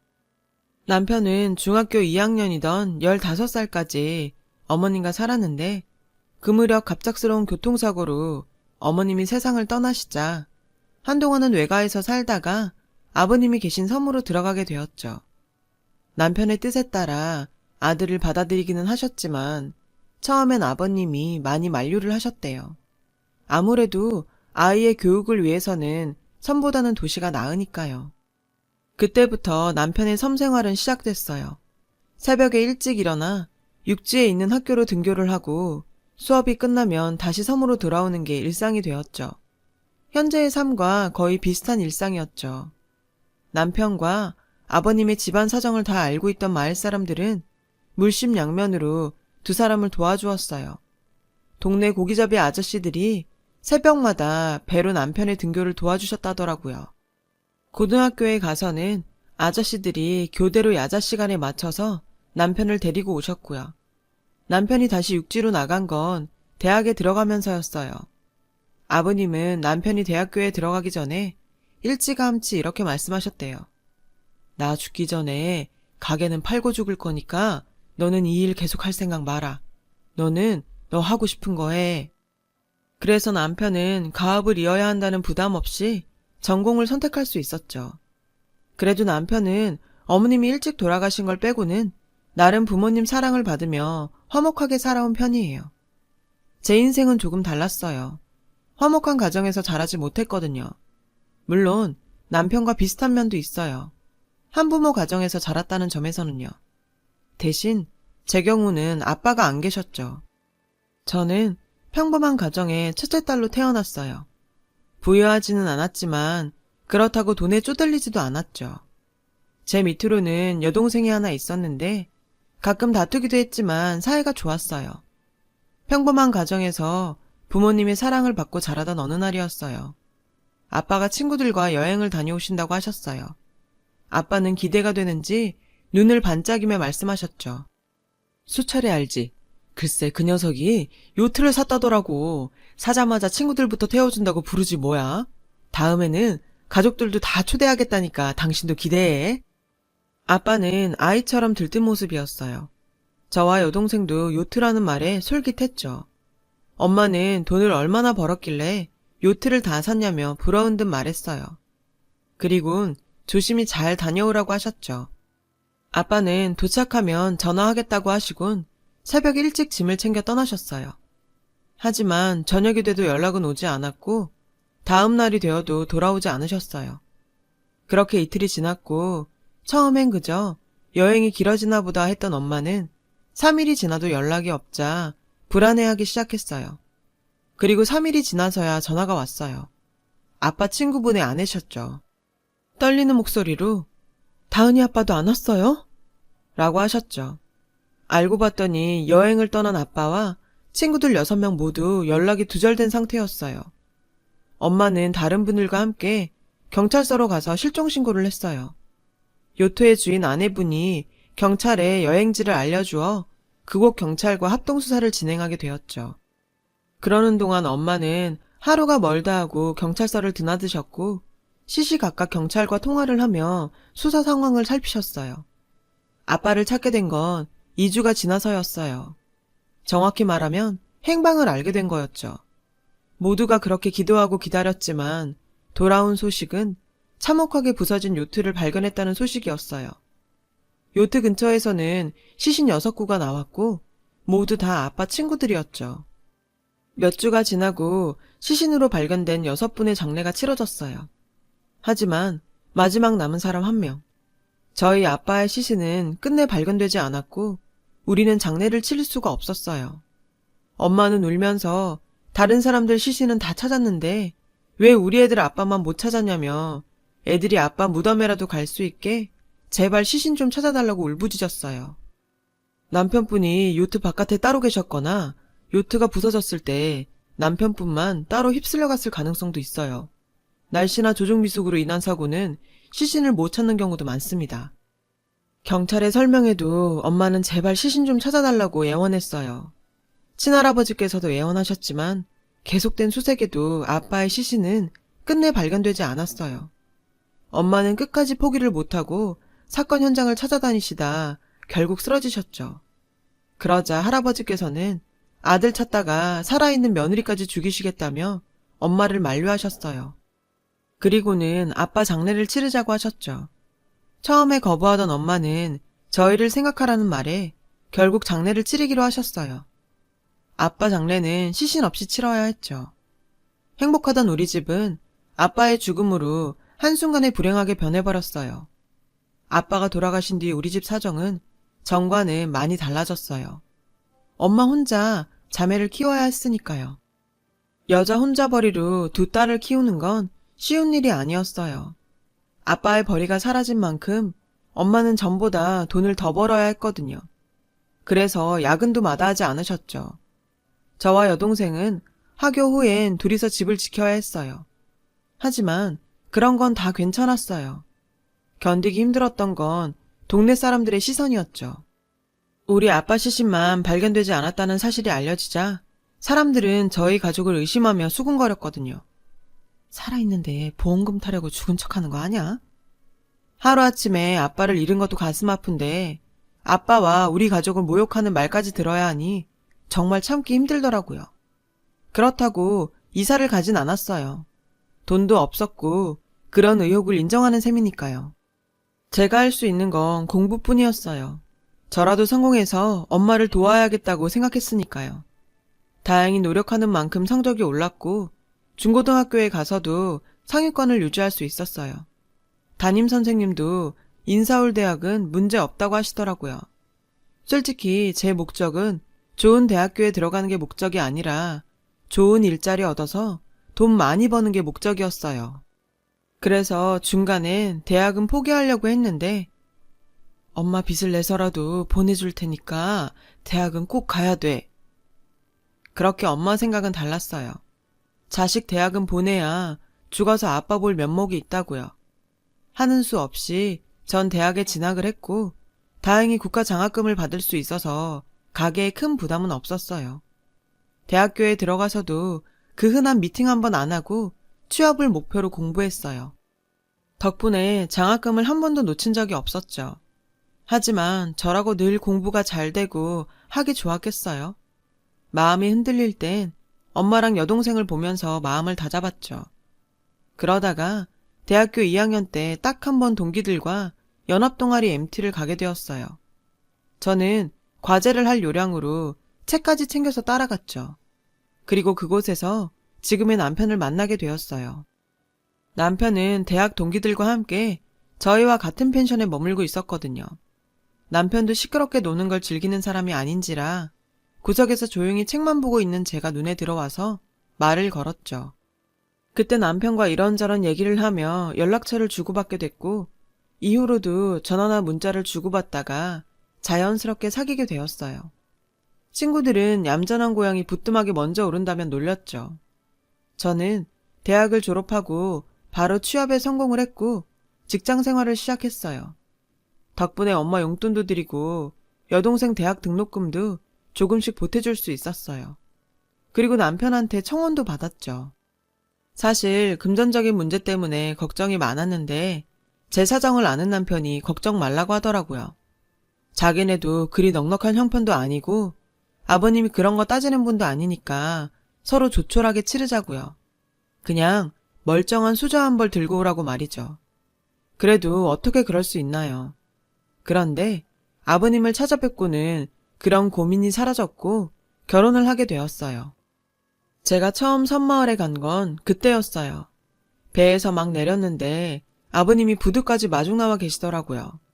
인상이 참 좋으셨어요. 아버님을 뵈니 돌아가신 아빠 생각이 났어요. 아버님은 제 손을 꼭 잡아주시며 먼 곳까지 오느라 수고 많았다며 반가워해 주셨죠. 아버님은 처음부터 저를 예뻐해 주시고 아껴주셨어요. 도시 아가씨가 우리 아들 뭐 보고 반했나? 이렇게 예쁜 아가씨가 우리 집 며느리가 된다니 아주 기분이 좋아. 아무것도 필요 없으니까 결혼해서 둘이 행복하게만 살아요. 그거면 돼. 아버님이 따뜻한 말씀에 잔뜩 긴장했던 저는 그제야 마음을 놓을 수 있었어요. 그렇게 일주일 정도 섬에 머무르면서 저는 아버님과 많이 가까워졌어요. 그리고 일주일 뒤 돌아가는 날이 되었죠. 육지로 나가는 배를 타려는데 아버님이 남편과 저를 붙잡으시더라고요. 가기 전에 들렀다 갈 곳이 있다고요. 미신 같은 거지만 그래도 같이 가주면 좋겠어요. 저는 뭔데 저러시나 싶어 따라갔어요. 따라가 보니 섬마을 뒤쪽 구석진 곳에 위치한 작은 공터였어요. 인적이 드문 곳이었죠. 그런 곳에 널판지가 장승처럼 꽂혀 있었죠. 남편은 널판지 앞에 멈춰 섰어요. 그리고는 행복하게 잘 살게 해달라고 소원을 빌지 뭐예요. 그 모습이 귀엽기도 하고 웃겨서 남편에게 제가 물었어요. 이게 무슨 마을 수호신이라도 돼? 그런데 그 순간 저는 굳어버리고 말았어요. 널빤지에 걸려있는 사진 때문이었죠. 색은 바라고 귀퉁이가 찢어진 낡은 사진이었지만 전 단번에 알아볼 수 있었거든요. 바로 저희 집 가족 사진이었으니까요. 아빠가 돌아가시기 전에 다 함께 찍었던 어린 시절의 가족 사진이었어요. 그 사진을 보고 너무 놀라 그 자리에 털썩 주저앉았어요. 저는 울면서 이 사진이 어디서 났냐고 물었어요. 그러자 남편은 왜 그러냐고 되물었죠. 이거 우리 가족 사진이야. 이분이 돌아가신 우리 아빠라고. 제 말에 아버님과 남편은 깜짝 놀라셨죠. 남편은 몸도 못 가누는 저를 일단 자리에 앉히고는 진정하라며 제 등을 문질러 주었어요. 그리고 아버님은 잠시 숨을 고르시고는 이야기를 시작하셨어요. 10수년 전에 마을에서 한바탕 난리가 났었대요.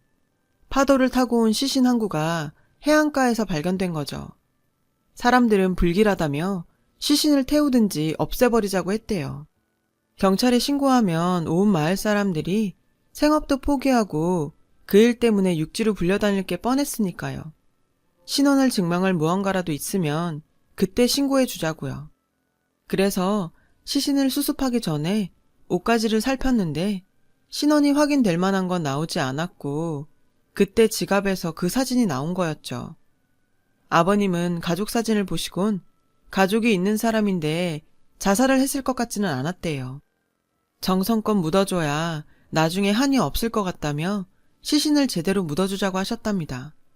하지만 마을 사람들은 신원 미상의 시신을 장례까지 치러주기 싫어했고 결국 아버님 혼자 지금의 공터에 손수 시신을 묻고 나무를 세워두었다고 하시더군요. 일종의 비석처럼요. 그리고는 지갑에 유일하게 남아있던 사진을 못으로 박아두셨다고 했어요. 이후로는 집안에 중요한 일이 있을 때마다 찾아가 도와주십사 부탁도 하곤 했었다고요. 그래서 며느리를 보게 됐다고 인사를 하러 갔던 건데 이런 인연이 있을 줄은 몰랐다고 하시며 무척 놀라셨어요. 아버님의 얘기를 들은 전 흐르는 눈물을 멈출 수가 없었어요. 끝내 널판지를 끌어안고 한참을 울었죠. 이런 사정을 모르는 사람들이 봤다면 저를 미친 사람으로 알았을 거예요. 하지만 그런 것 따위는 문제가 아니었죠. 애타게 찾던 아빠를 찾았으니까요. 아버님, 정말 감사드려요. 아버님 덕분에 아빠를 찾을 수 있었어요. 아버님이 저희 아빠를 묻어두시지 않았다면 우리 가족은 평생 아빠 시신을 못 찾았다는 죄책감으로 살았을 거예요. 아버님이 저희 가족 한을 풀어주신 거예요. 감사드려요, 아버님. 아버님은 울먹이는 절 꼭 안아주셨어요. 아무래도 네 아버님이 너를 여기로 부르셨나 보다. 우리 집에 이렇게 착하고 예쁜 며느리 보내주시려고 너희 둘을 이어주신 게 분명해. 그러니 가슴에 맺혔던 응어리 다 풀고 앞으로 행복하게 잘 살려무나. 아버님 말씀대로 정말 그랬나 봐요. 그러지 않고서야 이런 인연이 있을 수 있겠어요? 전 그 길로 집으로 돌아가 엄마와 동생한테 이 일을 전해주었어요. 제 얘기를 들으신 엄마는 그 자리에서 혼절하셨어요. 잠시 뒤 정신을 차리신 엄마는 당장 아빠가 묻혀있는 섬으로 가겠다고 하셔서 이번 주말에 다 함께 내려가자고 말렸어요. 그렇게 우리 모녀는 주말에 다 함께 아빠한테 갔어요. 남편의 안내로 아빠 묘지에 도착한 엄마는 바닥에 엎드려 오열하셨어요. 여동생도 그런 엄마를 끌어안고 엉엉 울었죠. 한참을 그렇게 울고 난 엄마는 아버님 집에 찾아가 무릎을 꿇고 고개를 숙여 감사 인사를 전했어요. 아버님은 그런 엄마를 일으켜 세우시며 이러지 마시라고 하셨죠. 사부인, 이러지 마세요. 제가 뭐 한 게 있다고 이러세요. 그저 인간된 도리로 했던 일이에요. 그러니 너무 고마워하지 마세요. 남편분 덕분에 이렇게 예쁜 며느리도 얻었잖습니까? 아버님은 저희 엄마를 달래주셨어요. 그리고는 저희 엄마한테 선물까지 주셨죠. 아빠의 낡은 지갑이었어요. 함부로 버리면 안 될 것 같아서 서랍에 고이 넣어두고 있었습니다. 엄마는 그 지갑을 가슴에 끌어안고 한참을 우셨어요. 그동안 자식들 앞에서 내색은 안 하셨지만 남편이 얼마나 사무치게 그리우셨겠어요. 그 생각을 하니 돌아가자는 말이 안 나오더라고요. 그런 마음을 아셨는지 아버님은 방을 하나 내어주시면서 마음이 진정되실 때까지 머물다 가시라고 하셨어요. 엄마는 아버님의 배려로 일주일간을 섬에서 지내셨어요. 밤낮 할 거 없이 수시로 아빠한테 가서 그동안 하지 못했던 말들을 하시고 때로는 울다가 웃다가 한참을 앉았다 내려오시곤 했어요. 야속했던 지난 세월의 회포를 그렇게 푸셨던 거죠. 그리고 얼마 뒤 저희는 예정대로 결혼식을 올렸어요. 결혼하고 몇 달은 살던 곳에서 회사에 다니며 살았어요. 그러다 한 4개월 정도 지난 어느 날 섬에서 연락이 왔어요. 아버님이 쓰러지셨다고요. 고혈압 때문에 그렇게 되셨다더라고요. 저는 곰곰이 생각하다 남편한테 제안을 했어요. 우리 아버님 옆에 가서 살자. 남편은 내심 반가운 듯 말했어요. 나야 고마운 제안이지만 괜찮겠어? 아버님 위한 거라면 난 괜찮아. 게다가 나도 아빠 옆에서 살고 싶고. 그렇게 저희 부부는 섬으로 들어왔어요. 물론 아버님은 펄쩍 뛰시면서 당신 때문에 그럴 필요 없다고 하셨지만요. 아버님 때문이 아니에요. 저도 아빠 옆에서 살고 싶어서 그래요. 그러자 아버님은 아무 말도 안 하셨어요. 처음에 섬살이를 할 때는 저 역시 남편과 함께 섬에서 출퇴근을 하며 회사를 다녔어요. 그런데 하루는 이장님이 그러시지 않겠어요? 부모들 일 나가면 어린 애들만 남는데 섬에 유치원이라도 있으면 모를까 위험해서 말이야. 그래서 말인데 새댁이 애들을 좀 맡아주면 어떨까 하는데 많지는 않지만 보수는 줄 테니 어때? 생각해보니 나쁘지 않을 것 같더라고요. 동네 아이들 데려다가 부모님 올 때까지 놀아주고 한글 정도 가르치는 일이니 힘들 것도 없고 말이에요. 그래서 이장님께 그러겠다고 말했어요. 그렇게 저는 회사를 관두고 섬에 완전히 정착을 하게 되었어요. 아이들도 자기들끼리 노는 것보다 한데 모여서 이런저런 게임도 하고 한글도 배우니 좋아하더라고요. 저도 나름 뿌듯하기도 했고요. 남들은 육지로 나가는 마당에 자발적으로 섬에 들어와 사는 우리 부부를 동네 사람들은 신기하게 봐요. 그렇겠죠. 하지만 저는 지금 이 생활이 어느 때보다 행복하고 좋아요. 불편한 건 많지만 그래도 왠지 마음은 편하거든요. 아빠가 돌아가시고 마치 죄인처럼 살아야 했던 시간 동안 상처를 많이 받았거든요. 그런데 이곳에 내려와 살다 보니까 그간의 상처들이 하나도 아프지 않고 대수롭지 않게 느껴지더라고요. 게다가 마치 아빠처럼 저를 감싸주시는 시아버지 덕분에 간만에 아버지 그늘 아래서 사는 기분도 들고요. 그래서 지금의 이 행복을 조금 더 누리며 살려고 해요. 시련과 고난 뒤에 낙이 온다고 아빠로 인해 맺어진 인연으로 얻게 된 행복을 가족들과 함께 나누며 살아가려고요. 지금까지 제 사연을 들어주셔서 감사드리고요. 여러분의 가정에도 행복이 가득하시길 바래요. 여러분, 사연 댓글에 응원과 현명한 조언 부탁드려요. 좋아요와 구독은 저에게 큰 힘이 됩니다. 오늘도 좋은 일 가득하세요.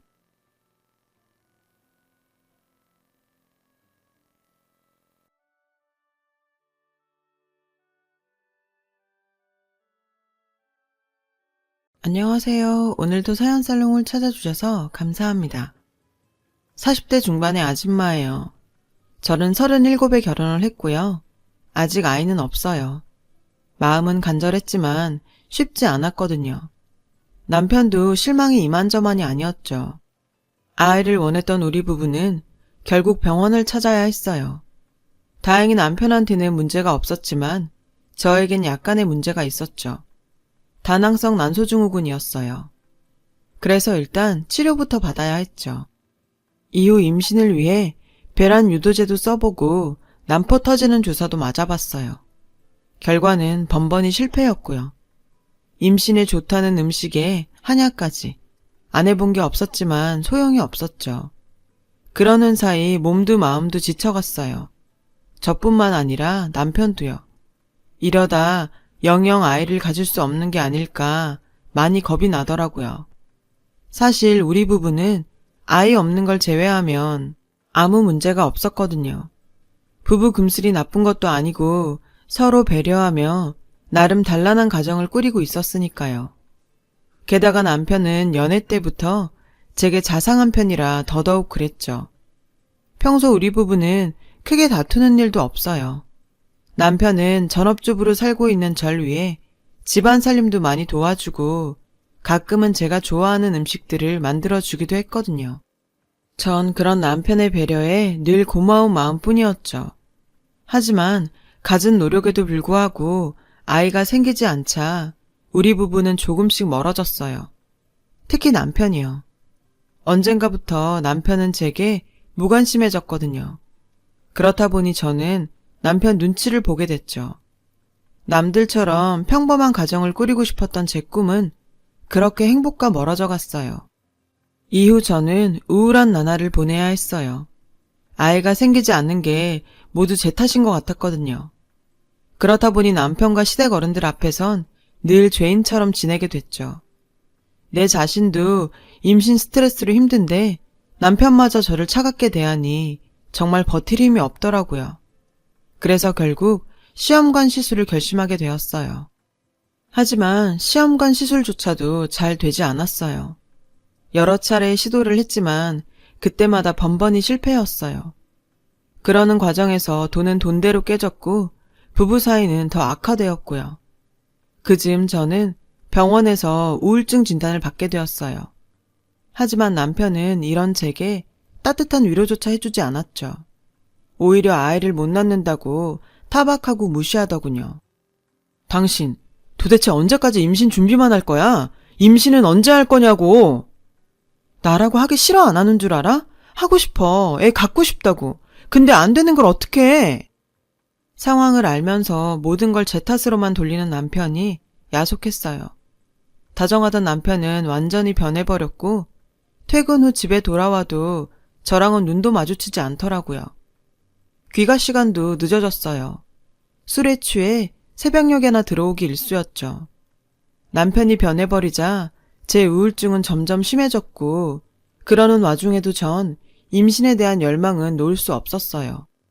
아이만이 망가진 내 결혼 생활을 바로잡아줄 수 있다고 믿었거든요. 그래서 불임 클리닉도 열심히 다니고 우울증을 극복하려 가벼운 운동과 산책도 잊지 않았죠. 그런데 제가 그렇게 아등바등 거리는 모습이 남편 눈엔 거슬렸나 봐요. 당신 이제부터 시험관 시술 하지 마.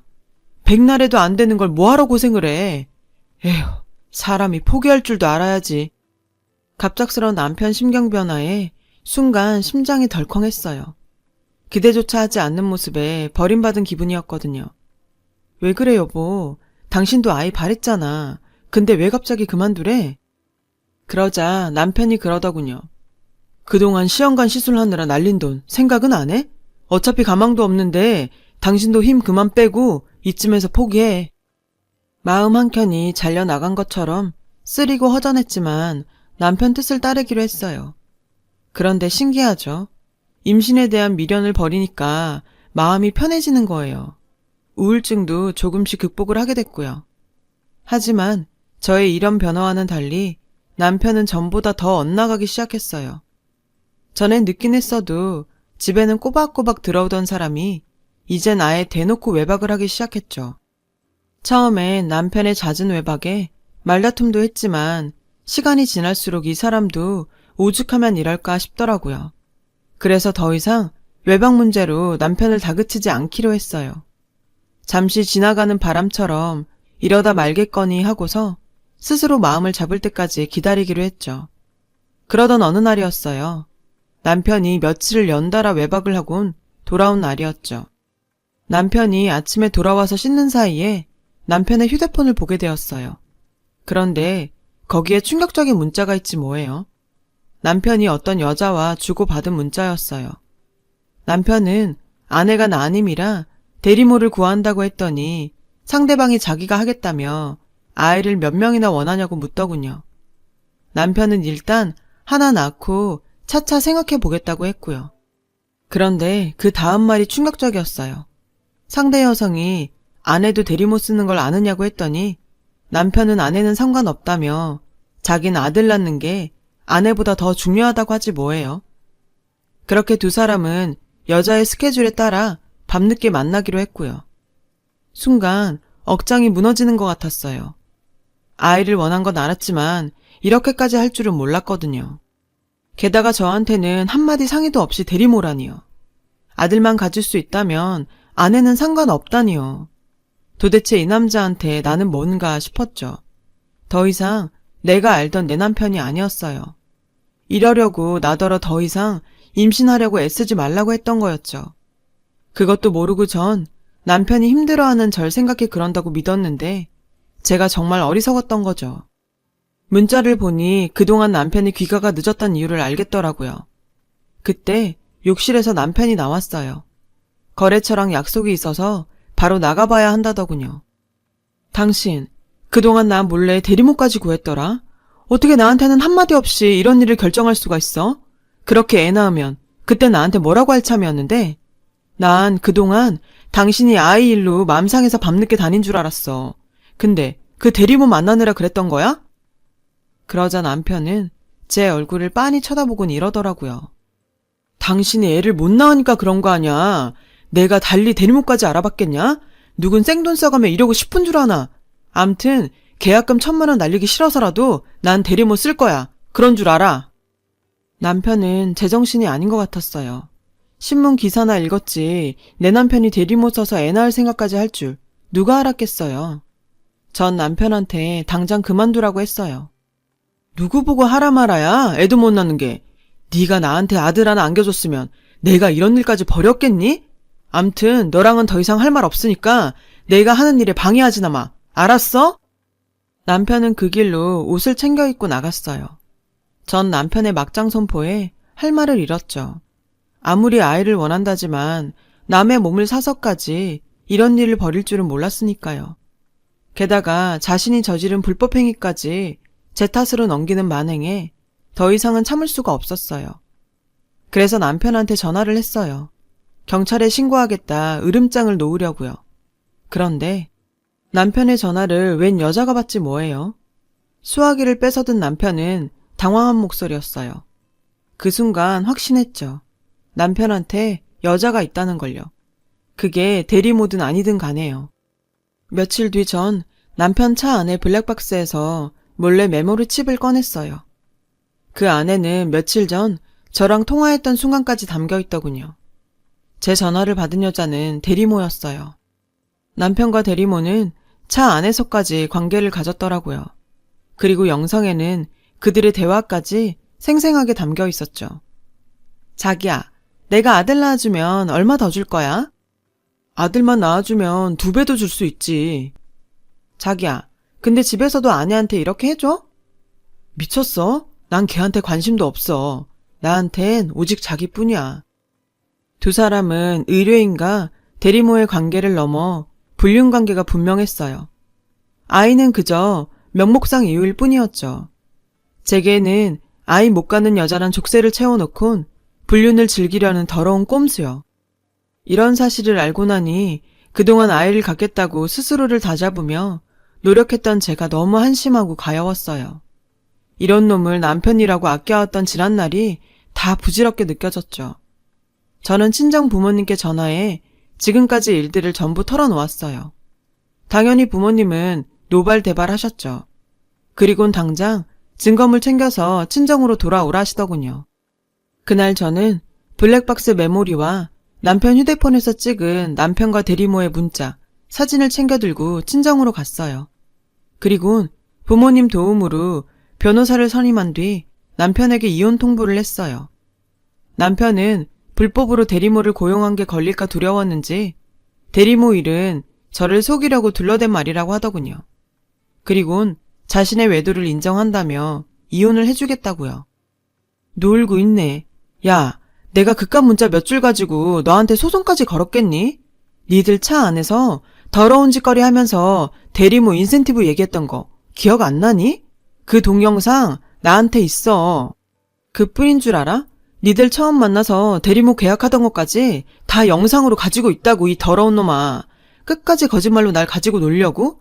그래, 어디 한번 죗값 치러봐라. 그러자 남편은 저에게 싹싹 빌더군요. 하지만 저런 행동 역시 거짓말임을 알기에 전 계획대로 남편의 이혼 소송과 더불어 남편과 대리모를 불법 거래로 경찰에 넘겼어요. 증거 자료와 함께요. 몇 달 뒤 저는 이혼 소송에서 승소했어요. 대리모를 통해서는 2천만 원의 위자료를 받아낼 수 있었죠. 남편과 대리모는 생명윤리 및 안전 관련 법률 위반으로 기소된 상태더군요. 아무튼 그렇게 제 결혼 생활은 끝이 났어요. 비로소 전 돌싱이 되었죠. 그런데 막상 결혼 생활을 청산하고 나니 공허함이 밀려오더라고요. 그래서 2년 정도 방황을 해야 했어요. 그러는 사이 다행히 마음의 안정도 찾을 수 있었고 좋은 인연도 만날 수 있었죠. 바로 지금의 제 남편 말이에요. 남편은 제 담당 심리치료사였어요. 당시 전 이혼을 하기까지 받았던 심리적 고통으로 일상생활조차 하기 힘든 상태였어요. 전 남편의 잘못으로 파경을 맞았다고는 하지만 내심 이 모든 게 내가 아이를 가질 수 없어서 벌어진 일이라고 자책을 했던 거예요. 그런 제게 남편은 제 잘못이 아니라고 말해주었어요. 아이를 갖지 못한다고 해서 불행한 삶을 강요받아야 하는 건 아니라고요.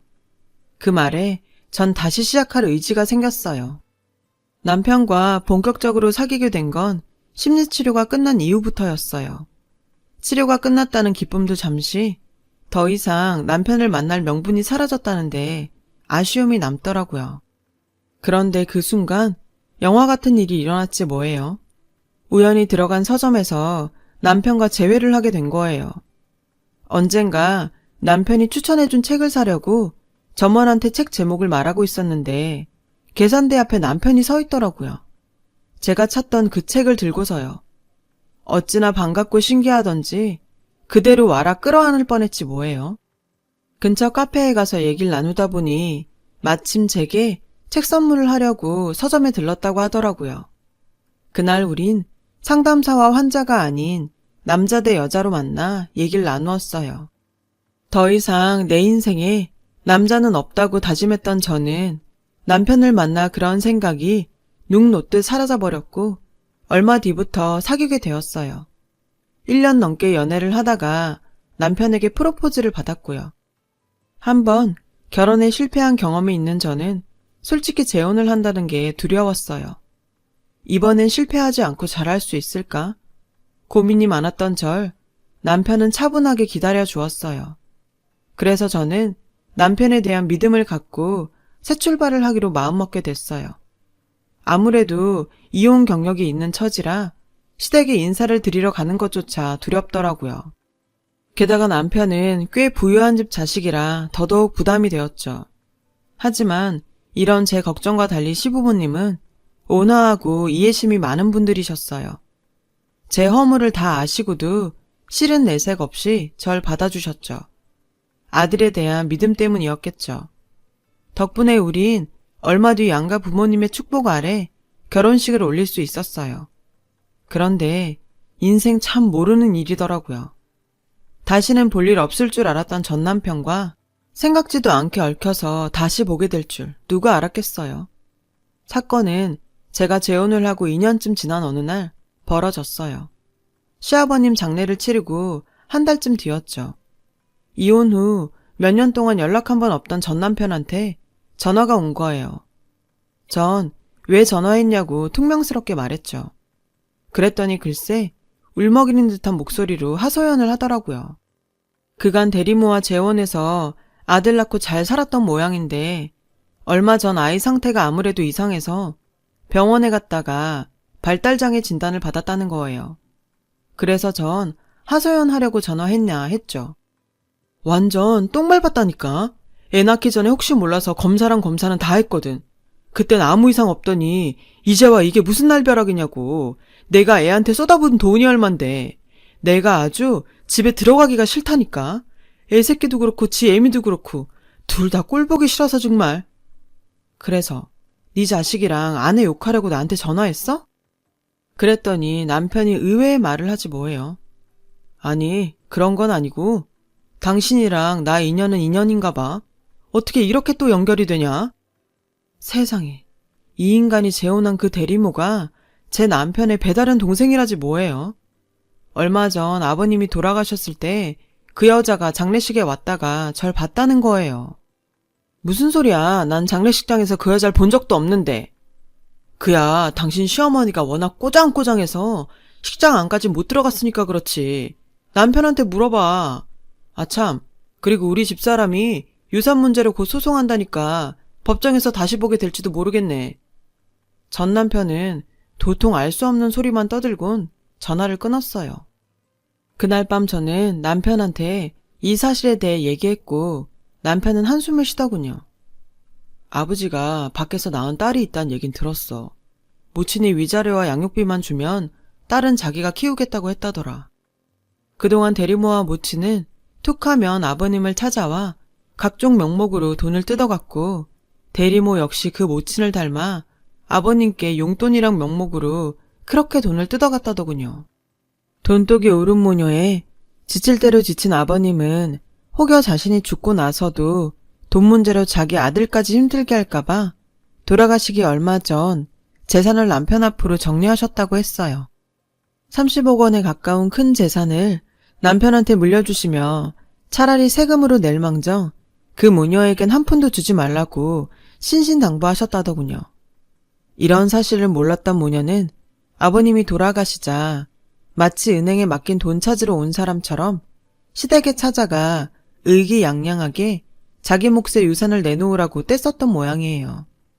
이미 아버님 임종 전에 모든 재산이 남편의 명의로 돌려진 터라 모녀 몫에 유산이 없다고 하자 길길이 날뛰며 소송을 걸겠다고 악다구니를 쓰곤 돌아갔다더군요.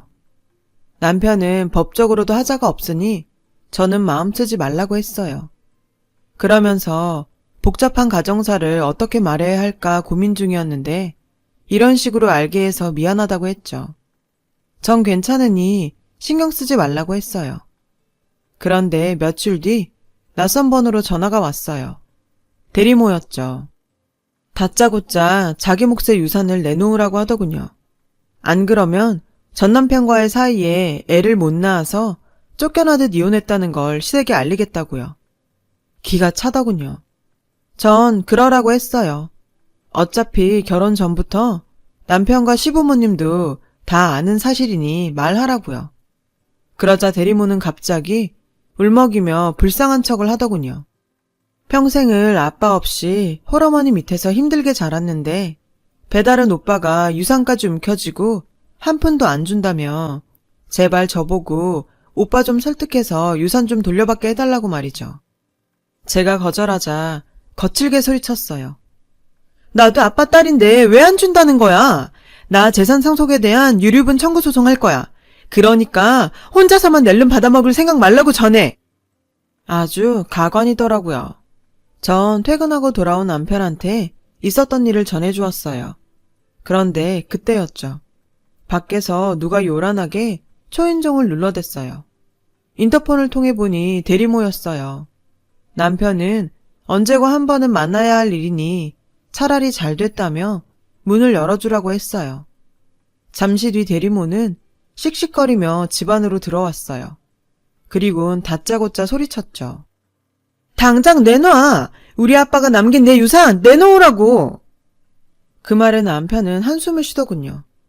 그래서 제가 옆에서 거들며 대리모한테 말했어요. 시아버님이 살아계실 때 물려주신 재산인데 그걸 가지고 왜 이제 와서 왈가왈부해요? 그리고 그쪽은 예의도 없어요?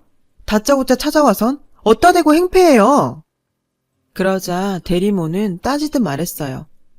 아빠가 돌아가시기 전에 분명히 나한테 재산은 공평하게 물려줄 테니 걱정 말라고 했단 말이야. 근데 왜 안 주냐고. 아빠 입으로 준다고 약속한 걸 왜 당신이 중간에서 가로채곤 안 주는데. 내놔. 당장 내놓으라고. 참다 못한 남편이 말했어요. 그 아버님이 당신한텐 한 푼도 주지 말라고 했습니다. 제 부모를 지갑으로 아는 인간이라고요. 수십 년간 당신 모녀한테 돈이라면 줄 만큼 줬고 뺏길 만큼 뺏겼다고요. 정 그렇게 돈 받고 싶으면 아버님 계신 저승까지 쫓아가 받으세요. 남편은 대리모를 집 밖으로 쫓아냈어요. 그리곤 한 번만 더 제게 전화를 하거나 집으로 찾아오면 법정에서 만나게 될 거라고 엄포를 놓았죠. 대리모는 문을 세게 걷어차곤 갔어요. 대리모가 왔다 간 그날 밤 제 이혼 변호를 맡아주었던 변호사에게 전화를 했어요. 이런 경우 대리모가 말한 것처럼 정말 유류분 청구 소송이 가능한지 물었죠. 그랬더니 아버님이 살아계실 때 증여한 재산은 유류분 청구를 할 수 없다고 하더군요. 그러니 걱정 말라고요. 공평하게 재산을 물려주겠다는 아버님 말씀을 철석같이 믿고 까불었던 대리모가 어리석었던 거죠. 그리고 얼마 뒤 남편을 통해 대리모가 변호사와 상담 끝에 소송을 포기했다는 말을 전해 들었어요. 그런데 거기서 끝이 아니었어요. 나중에 들려온 소식에 의하면 대리모는 발달장애 아들을 돌보는데 너무 힘에 부쳤던 나머지 결국 제 발로 도망쳤다고 하더라고요. 그리고 전 남편은 아내가 달아났다는 사실에 큰 충격을 받아서 하루하루를 술에 빠져 폐인처럼 살고 있다고요. 거기다 발달장애 아들까지 떠안아서 고생이 이만저만이 아니라더군요. 전 남편이 인간적으론 불쌍했지만 자업자득이란 생각도 해요. 질기고 모질었던 전 남편과의 인연도 이렇게 끝이 나고 전 이제야 진정한 제2의 삶을 살고 있어요. 사랑하는 남편과 신혼 분위기를 유지하며 살고 있죠. 저는 40대 중반이 되어서야 진정한 제 짝을 만나 인생의 즐거움을 만끽하고 있어요. 아직 아가는 없지만 이제 몇 개월 후 나올 거랍니다. 시험관 시술로 기적처럼 생긴 아이예요. 기적도 이런 기적이 없다고 선생님께서도 그러시더군요. 힘들게 얻은 행복이기에 지금의 이 순간을 놓치지 않도록 노력하고 있고요. 일련의 사건들을 통해 전 한 가지 교훈을 얻었어요. 고통 끝에는 낙이 있다. 현재의 고통이 내 인생을 집어삼킬 것 같지만 참다 보면 낙이 온다는 걸 말이죠. 힘들어도 우리 조금 더 힘내서 잘 살아보자고요. 지금까지 제 사연을 들어주셔서 감사드리고요. 여러분의 가정에도 행복이 깃들길 바랍니다. 여러분, 사연 댓글에 응원과 현명한 조언 부탁드려요. 좋아요와 구독은 저에게 큰 힘이 됩니다. 오늘도 좋은 일 가득하세요.